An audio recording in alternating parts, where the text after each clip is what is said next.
آپ نے سنا ہوگا حضور نے سورہ رحمان کے بارے میں فرمایا ہے، سورۃ الرحمان عروس القرآن، یہ سورہ رحمان جو ہے یہ قرآن کی دلہن ہے۔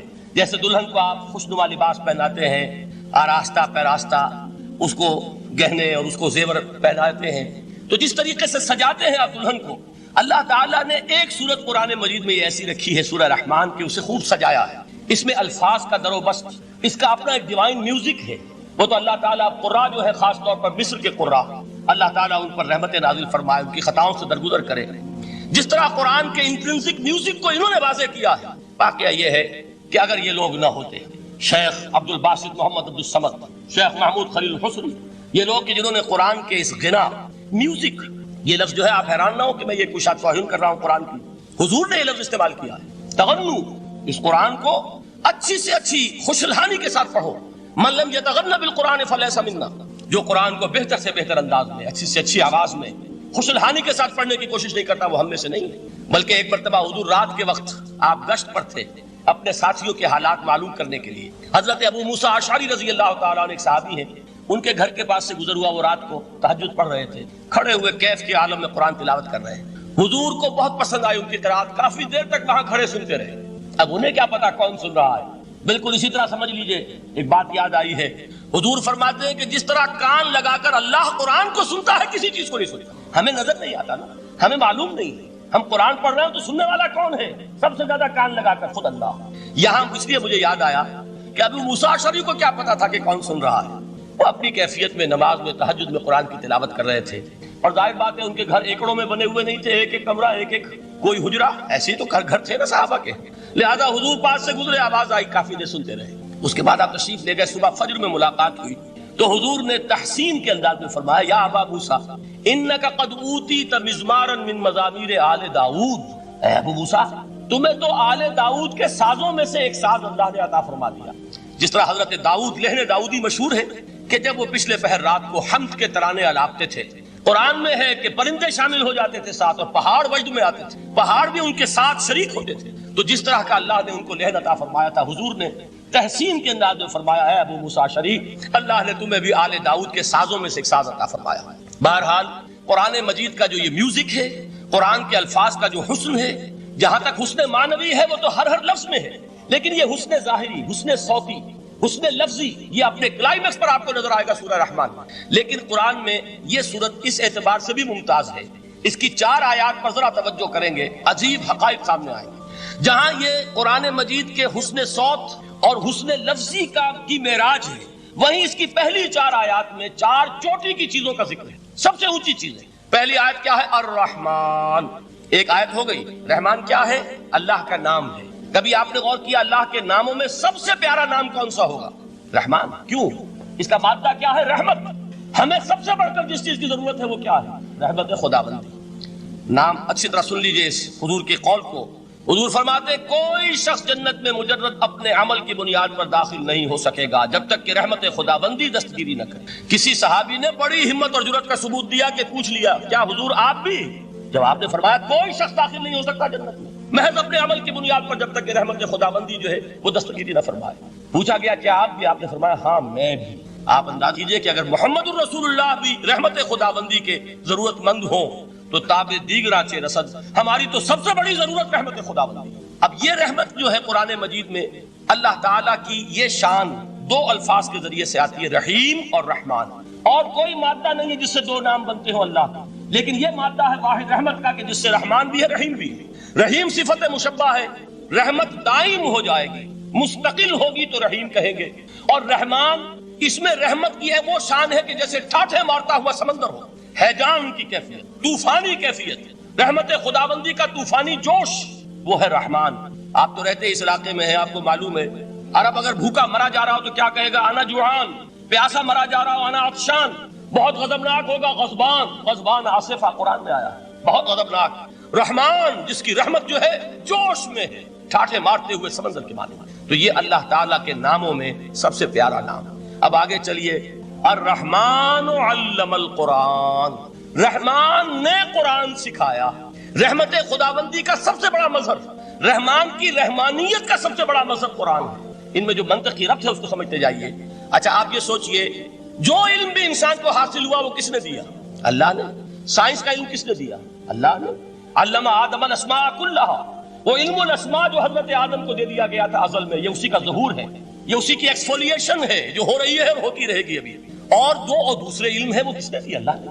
لا یحیطون بشیء من علمہ الا بما شاء. مخلوق میں سے کوئی اللہ کے علم میں سے کسی شے کا احاطہ نہیں کر سکتا مگر وہ جتنا اللہ دینا چاہے. لیکن یہ کہ تمام علوم میں چوٹی کا علم قرآن.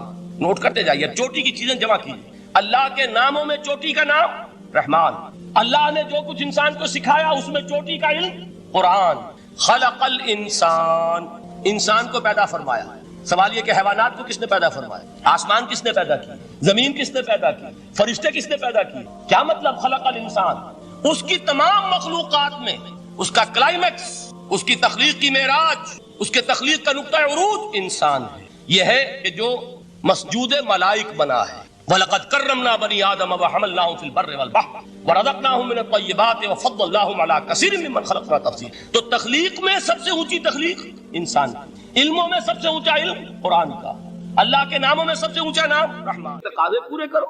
تقاضے کیا ہے؟ ایمان ہے تو عمل درست ہونا چاہیے، ایمان ہے تو جہاد ہونا چاہیے، ایمان ہے تو جان اور مال کھپانی چاہیے. تو جو ایمان دوسرے لوگ جس طرح لائے ہیں، حمزہ بھی تو ایمان لائے ہیں، آخر ان کا راستہ تمہیں نظر نہیں آ رہا؟ ابو بکر ایمان لائے ہیں، ان کی طرح ایمان لاؤ. تو انہوں نے کیا کہا؟ انؤمن کما آمن السفہاء. کیا ہم اس طرح ایمان لائے جیسے یہ بے وقوف لائے؟ سفیہ کا لفظ تو سبھی جانتے ہیں. یہ سفہاء کسے کہہ رہے ہیں؟ آپ نے پڑھا تو بہت مرتبہ ہوگا ان آیات کو. کبھی سوچا کس کو کہہ رہے ہیں؟ وہ ابو بکر کو کہہ رہے ہیں، وہ حمزہ کو کہہ رہے ہیں، وہ عمر کو کہہ رہے ہیں. ان کی تو مت ماری گئی. غر ہؤلاء دینہم، انہیں تو کوئی ہوش ہی نہیں. 2 مرتبہ حضرت ابو بکر نے وہ کام کیا ہے کہ ہر ورلڈلی وائز انسان یہ کہے گا کہ حماقت کی ہے جس کے سامنے دنیا ہے. جب ہجرت کے لیے حضور تشریف لے جا رہے تھے، 40,000 درہم کا سرمایہ تھا، جبکہ حضرت ابو بکر ایمان لائے. مکے کے چوٹی کے تاجروں میں سے تھے جو ملک التجار کہلاتے. لیکن اب وہ روپیہ کہاں خرچ ہوا؟ بلال کو خریدا، روپیہ دے کے خریدا یا ویسے خرید لیا؟ آزاد کر دیا. ابو فقی کو خریدا، آزاد کر دیا. 6 ہیں غلام اور کنیزیں محمد رسول اللہ پر ایمان لانے والے جن کو ابو بکر نے اپنے پیسے سے خریدا اور آزاد کیا. یہ روپیہ تو پگھل رہا ہے نا. جو تھوڑی بہت پونجی رہ گئی ہے، تو جب حضرت حضور ہجرت کے لیے تشریف لے جا رہے، وہ ساری پونجی اپنے ساتھ لے گئے، گھر والوں کو چھوڑ کر گئے. بوڑھا باپ اندھا ابو قحافہ، بعد میں وہ بھی ایمان لے آئے. اور یہ ابو بکر ہے کہ جن کی 3 نسلیں ایک وقت میں موجود تھی مسلمانوں کی. ابو قحافہ مومن، ابو بکر مومن، اور ابو بکر کی اولاد مومن، عائشہ، اسما اور ابو بکر اور عبد الرحمن ابن ابی بکر. یہ کون ہے؟ تو 3 نسلیں جس کی بیک وقت رہی ہیں ایمان میں، وہ شاذ لوگ ہیں، ان میں ابو بکر. لیکن یہ کہ اس وقت تک ابو قحافہ ایمان نہیں لائے تھے، والد نابینا تھے. تو والد ہے، بیٹیاں ہیں، حضرت عائشہ، حضرت اسما، حضرت رضی اللہ تعالیٰ عنہما، بیوی ہے. کچھ نہیں چھوڑ کے گئے، ایک پیسہ. جب باپ کو معلوم ہوا بیٹا چلا گیا محمد کے ساتھ صلی اللہ علیہ وسلم، سخت غصے میں ہے، پیٹ و تاب میں ہے. اب ہمارا کون والی وارث ہوگا؟ کون ہے ہماری خبرگیری کرنے والا؟ بیٹیوں سے، پوتیوں سے اپنے پوچھتے کچھ چھوڑ کے بھی گیا کہ نہیں؟ ان کا ہاں ابا جان. کیا کیا انہوں نے؟ کبھی پڑھے ہیں واقعات؟ کچھ کنکر روڑے لیے، ایک کپڑے میں پوٹلی بنائی اور اندھے دادا کا ہاتھ اوپر پھروایا. دیکھیے دادا جان، یہ چھوڑ گئے ہیں، یہ مال ہے، یہ سونے اور چاندی کے سکے ہیں، ابا جان ہمیں ایسے نہیں چھوڑ کر گئے. واقعہ کیا ہے کہ ایک پیسہ نہیں چھوڑا ابو بکر نے گھر والوں کے لیے. سب کچھ لے گئے کہ کیا پتا محمد کے ساتھ جا رہا ہوں، کس وقت کیا ضرورت پیش آ جائے صلی اللہ علیہ وسلم. تو یہ کوئی عقل مندی کی بات ہے؟ اپنے غریبانوں میں جہاں کی آپ یہ عقل مندی کریں گے، کہیں چاہے نہ، یہ بات دوسری ہے. لیکن یہ کہ اس کو کون ہم میں سے عقل مندی کہے گا؟ اسی طریقے سے جب غزوہ تبوک کا وقت آیا، وہ واقعہ تو بہت مشہور ہے. حضرت عمر فرماتے ہیں کہ اس زمانے میں میرے پاس اتفاقاً پیسہ بہت تھا. میں نے یہ سوچا دل میں کہ اس مرحلے پر تو میں ابو بکر سے بازی لے جاؤں گا. مسابقت ان میں بھی تھی، لیکن نیکی کی مسابقت، خیر کی مسابقت، انفاق فی سبیل اللہ کی مسابقت. تو میں نے سوچا کہ میں بازی لے جاؤں گا. میں نے کیا کیا، کل دولت جو تھی اس کے 2 حصے کیے. ایک حصہ گھر رکھا اور ایک لا کے حضور کی خدمت میں پیش کر دیا. حضور نے پوچھا کہ عمر گھر والوں کے لیے کچھ چھوڑا؟ کہ جی ہاں، نصف کیا میں نے، نصف اللہ کی راہ میں حاضر ہے، نصف چھوڑا ہے. ٹھیک ہے. اب وہ آئے ابو بکر، پوچھا حضور نے ابو بکر گھر والوں کے لیے کچھ چھوڑا؟ کہ نہیں، صدیق کے لیے ہے خدا کا رسول، بس. گھر میں اللہ اور اس کے رسول کے نام کے سوا کچھ نہیں. یہی ہے نا، پروانے کو چراغ ہے، بلبل کو پھول، بس. اور صدیق کے لیے ہے خدا کا رسول، بس. مجھے گھر والوں کے لیے کچھ نہیں چاہیے. یہ کام جو ہے، تو یہ جن کا ہم اس وقت ذکر پڑھ رہے ہیں، منافقین، ان کے نزدیک حماقت تھی یا عقل مندی تھی؟ یہ سمجھداری تھی یا بے وقوفی تھی؟ وہ ہے جو بات کہہ رہے ہیں کہ جب ان سے کہا جاتا ہے ایمان لاؤ بھلے لوگوں کی طرح جیسے دوسرے لوگ ایمان لائے ہیں، تو کیا کہتے ہیں؟ انؤمن کما آمن السفہاء الا انہم هم السفہاء ولکن لا یعلمون۔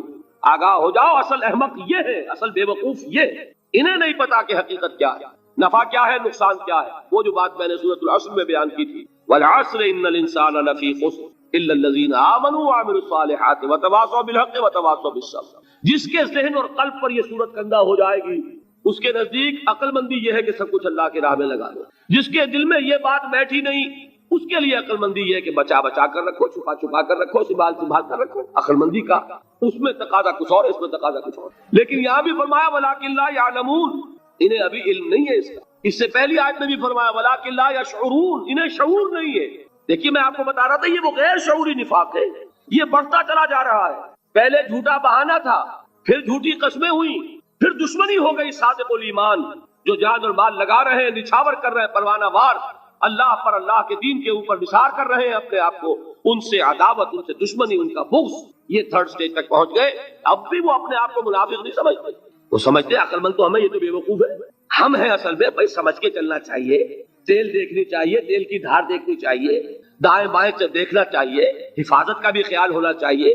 یہ ساری چیزیں تو عقل مندی ہے نا دنیا کے اعتبار سے، تو وہ تو انہیں بے وقوف سمجھ رہے ہیں، اپنے آپ کو منافق کہاں سمجھیں گے؟ چاہیے ٹھیک ہے بھائی، دین بھی چاہیے لیکن دنیا کی فکر بھی چاہیے کہ نہیں؟ یہ آپ کہتے ہیں کہ نہیں کہتے؟ یہ تو بات آپ نے بہت دفعہ سنی بھائی، ٹھیک ہے دین بھی ہونا چاہیے لیکن دنیا بھی تو ہونی چاہیے کہ نہیں؟ یہ ہے سمجھ دنیا کی، یہ ہمارے معیارات ہیں۔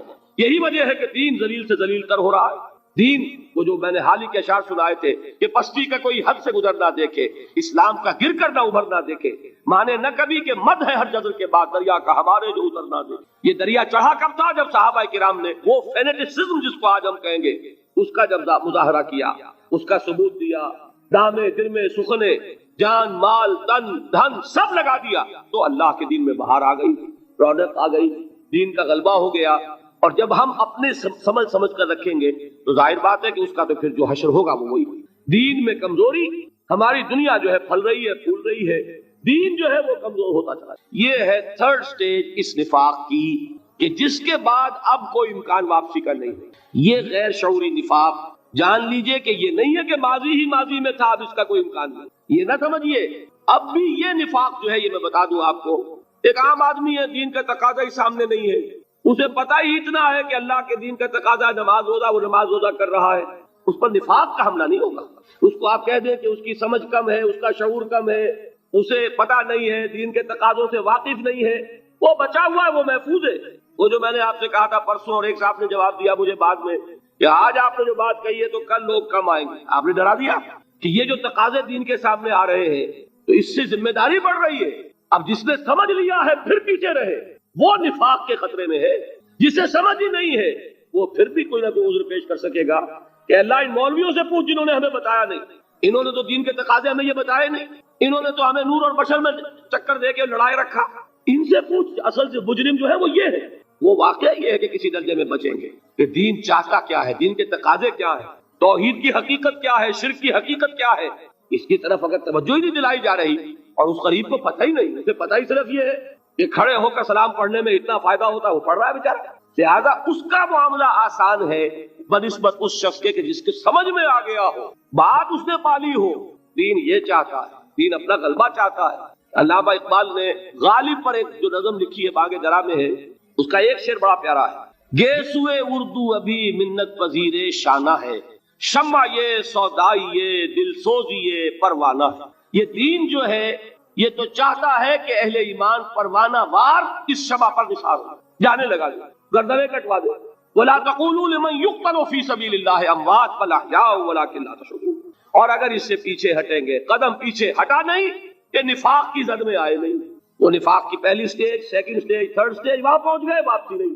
اس کے لیے ایک اور دو آیات میں چاہتا ہوں کہ اس سے اس حقیقت کو اور سمجھ لیں اچھی طرح، تاکہ کوئی اشکال نہ رہ جائے۔ ایک آیت تو میں نے شروع میں پڑھی تھی، ایک نہیں ہے یعنی ایک جگہ سے سورہ عنکبوت، اور ایک آیت ہے سورہ حج کی، وہ میں نے شروع میں تلاوت نہیں کی۔ سورہ حج کی آیت دیکھیے، اس قدر پیاری آیت ہے، دوسرے رکوع کے اندر آپ کو آیت ملے گی، سورہ حج 17ویں پارے میں ہے، نصف کے بعد شروع ہوتی ہے، اور اس کے دوسرے رکوع وَمِنَ النَّاسِ اور لوگوں میں سے کچھ ایسے بھی ہیں من یعبد اللہ علی حرف، جو اللہ کی بندگی کرنا چاہتے ہیں کنارے پر کھڑے ہو کر۔ ایک ہے منجھار میں کودنے والے کہ ہر جباد آباد ماں کشتی درا بنداختے، جیسے کہ طارق نے کیا تھا، ادھر ساحل اندلس پر قدم رکھا، ادھر کشتیوں میں آگ لگا دی، کہ کسی کے دل میں خیال ہی نہ آئے کہ واپسی بھی ہے، کوئی کسی کے ذہن میں سوال ہی پیدا نہ ہو کہ اب گھر واپس جانا ہے۔ طارق جو بر کنارہ اندلس سفینہ سو، گفتند کارے تو رہے عقل و خرد خطاس۔